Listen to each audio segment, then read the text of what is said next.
Capricorn, hi! Welcome to Mr. Queen PH at ito ang inyong weekly ganap, weekly reading for January 13 to 19, 2025. If you're interested in private readings, meron tayong link sa description at sa pinned comment. Paka-check nyo lang information kung paano mag-book for a private reading. And please subscribe to our channel to show your support. Like, share this video. Comment na rin kayo kung kayo naka-resonate.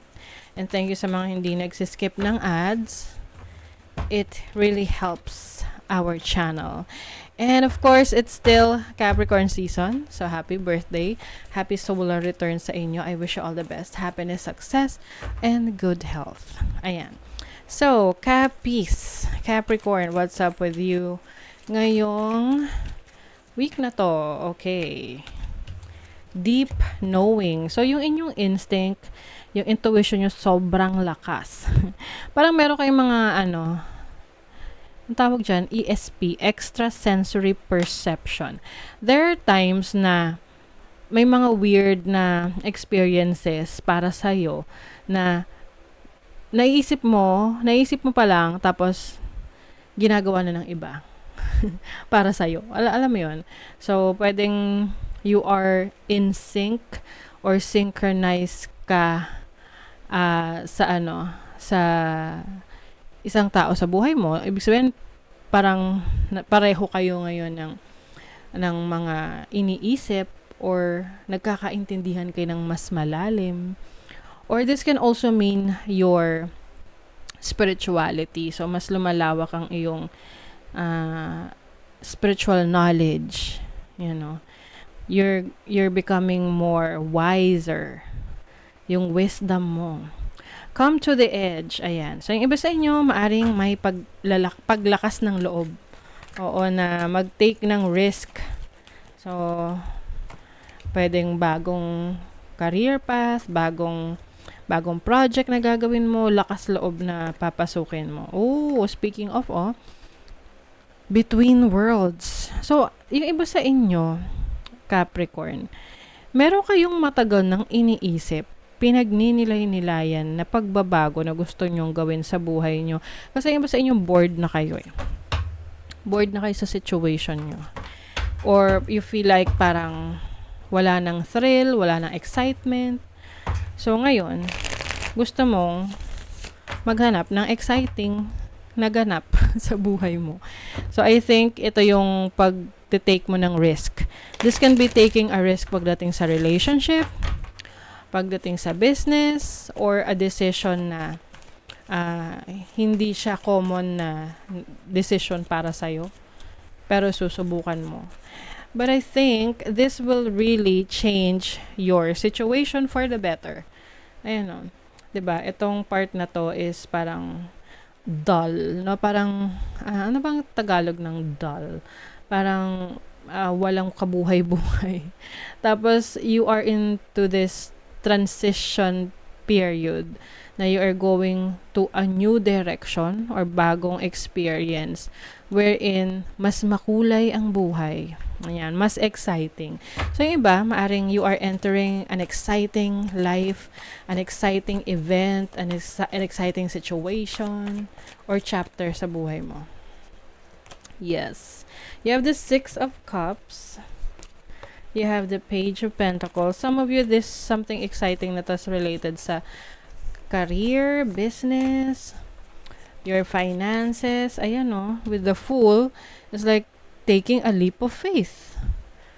Oo, you are on the edge. You have the Seven of Cups and the Wheel of Fortune. Oh, okay. So, Seven of Cups is confusion. Dahil maraming options available sa'yo. Okay? So, ito yung challenge sa'yo kung paano mo pipiliin yung direction na tatahakin mo. Kasi pwedeng dito ka magtagal. Oo. Dito sa transitional period na to. But the moment na makapili ka na, mabilis na ang takbo niyan, no? With the Wheel of Fortune.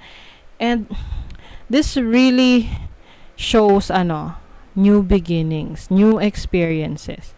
With the Six of Cups here, pwedeng naman to, may kinalaman to sa dating ginawa mo na before. Dating ginawa before. I mean, ginawa mo na siya before or familiar ka na dito, but for some reasons, hindi mo siya tinuloy. No, ngayon, maaring may chance ka na gawin yan. Yung iba naman sa inyo, you are going to follow your heart.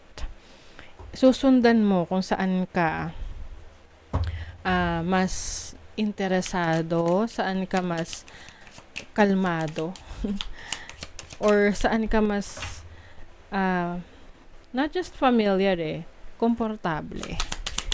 Kasi pwede ka namang mag-take ng risk pero komportable ka dun kasi marami ka nang alam dun Kaya nga may deep knowing dito kasi hindi ka naman magte-take ng risk ng walang alam. 'Di ba? You will take a risk dahil alam mo na may sapat kang kakayanan at kaalaman na gawin yon. You have energy ng dog. Meron tong rewards for you for being loyal to yourself or being loyal to your person or loyal sa pangarap mo.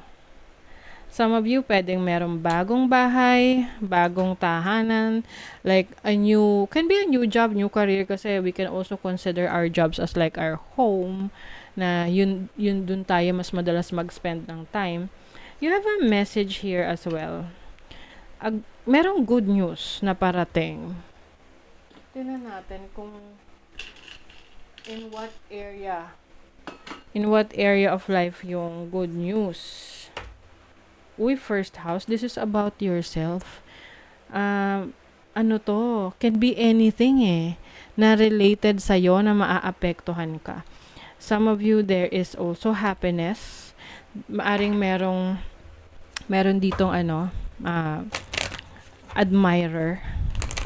May nagpapakita ng interest sa'yo romantically, or you will spend more time with your partner. Balance. Ask how to bring balance to the situation and into your heart. So, bringing balance into your life. Hindi lang sa isang bagay ka naka-focus, but also dun sa iba pang bagay na nangangailangan din ng iyong atensyon. Surrender. Let go of limiting beliefs. Be as expansive in your thoughts as your soul is. Ayan. I think ito na yung kaya ka magte-take ng risk is nile-let go mo na yung limiting beliefs mo. Yung parang mga bagay na iniisip mo na hindi mo kayang gawin. So you are letting go of that. Mas nagfo-focus ka kung paano ka mag-expand, paano mo palalawakin yung network mo, paano ka mas dadami ng income, paano mo mas mapapag-grow yung relationships mo. So, it's all about taking a leap of faith and then expanding what you have through your knowledge, no? Pwedeng expanding of knowledge to na may pag-aaral, pagre-research para madagdagan yung iyong kaalaman. Okay? So, that is your reading, Capricorn. Thank you so much. See you again.